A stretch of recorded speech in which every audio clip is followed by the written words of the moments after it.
Berita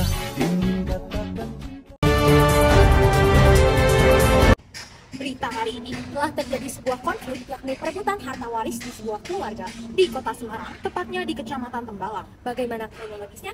Mari kita saksikan cuplikan berikut ini. Nih, surat wasiat yang Bapak buat. Udah 7 hari Bapak meninggal, kita harus bagi harta waris sesuai surat yang Bapak buat. Aku dapat setengah tanah ya. Kenapa pertama? Wah, gak bisa gitu dong, Kak. Apaan sih? Aku beda ibu sama Kak. Gak bisa gitu dong Kak, walaupun dia beda ibu. Terus juga Bapak udah nyampein karena itu harus bagi rata. Gimana sih? Gak bisa baca ya Kak? Kakak baca dong, apa kakak bukan kakak anak pertama, ujung-ujungnya mau beda ibu, dasar serakah. Bapak sendiri ya yang bilang ke aku sebelum Bapak meninggal. Mana buktinya? Aduh, berisik banget sih. Bapak sendiri yang bilang ke aku. Emang waktu Bapak bilang sama Kakak ada saksi? Kalau nggak ada, itu kan dasar kan masalah hukum. Kakak bohong kan segala pengadilan. Tahu apa kan masalah hukum? Ya aku tahu kok, ini bisa kok dibawa ke pengadilan negeri. Tapi kan rumah kita jauh dari pengadilan negeri. Gimana dong? Mereka ini masalah hukum. Iya. Tenang, ada e-court solusinya. Hah? E-court? Sini.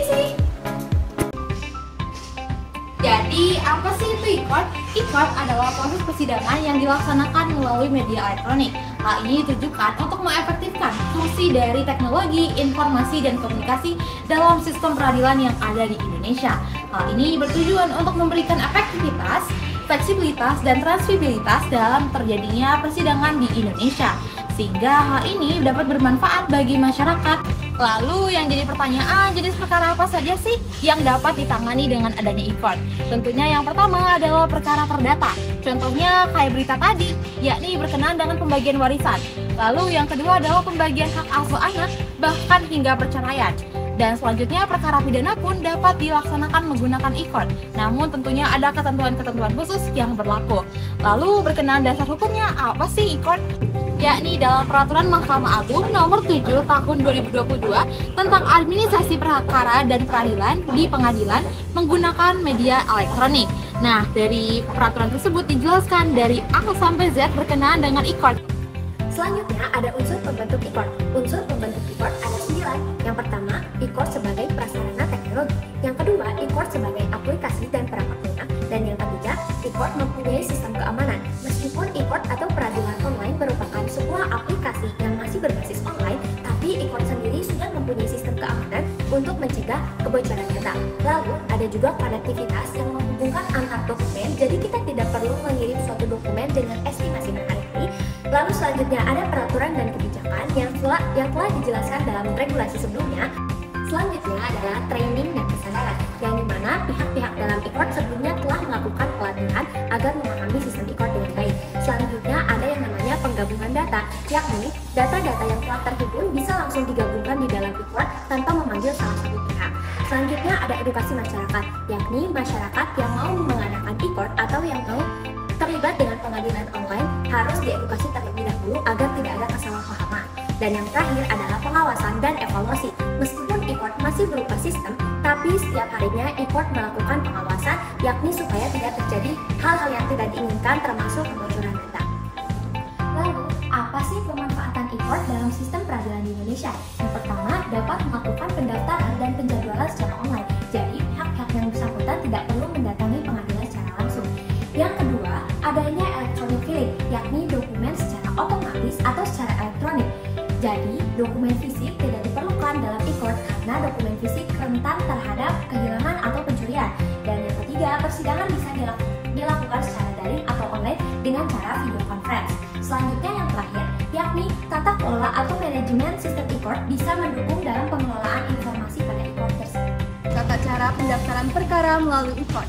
Yang pertama, buka website www.e-court.mahkamaagung.go.id.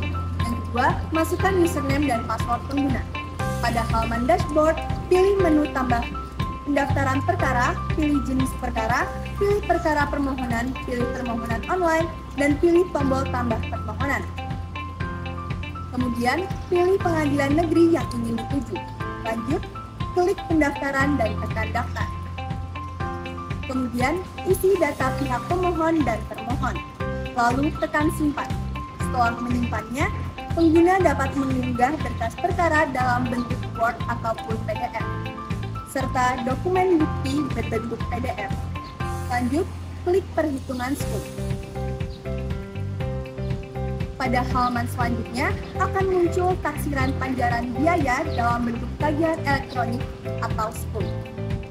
Klik setuju dan lanjut pembayaran. Setelah itu, pengguna akan mendapatkan virtual account untuk melakukan pembayaran. Setelah melakukan pembayaran, pengguna harus menunggu proses verifikasi dari pihak pengadilan untuk mendapat nomor perkara melalui email yang terdaftar. Masalah e-court untuk masyarakat. Yang pertama, e-court mengurangi adanya pungutan liar atau kecurangan dalam hukum. Yang kedua, e-court membuat peradilan lebih sederhana dan lebih cepat.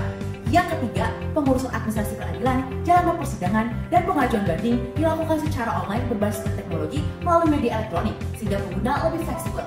Dari pembahasan kita kali ini, dapat disimpulkan bahwa manfaat dari e-court akan lebih terasa saat tercapai suatu keadaan di mana warga negara dapat mengikuti segala kebijakan yang ada. Dan juga, warga negara dapat dengan mudah mempelajari dan mengakses layanan berbasis teknologi pemerintahan berupa e-court. Eits, jangan lupa, dalam penggunaan e-court, Anda harus memperhatikan beberapa hal berikut ini. Yang pertama, pastikan Anda selalu menjaga kerahasiaan dan keamanan informasi Anda saat menggunakan e-court. Yang kedua, perbaharui kata sandi Anda secara teratur dan hindari membagi akun kepada orang lain. Yang ketiga, selalu periksa, update, pemberitahuan dari sistem untuk memastikan Anda selalu memiliki informasi terkini tentang perkara hukum Anda. Punya perkara hukum? Iya. Rumahnya jauh dari pengadilan? Iya. Gak ada waktu buat ngelapor? Iya. Pakai e-court.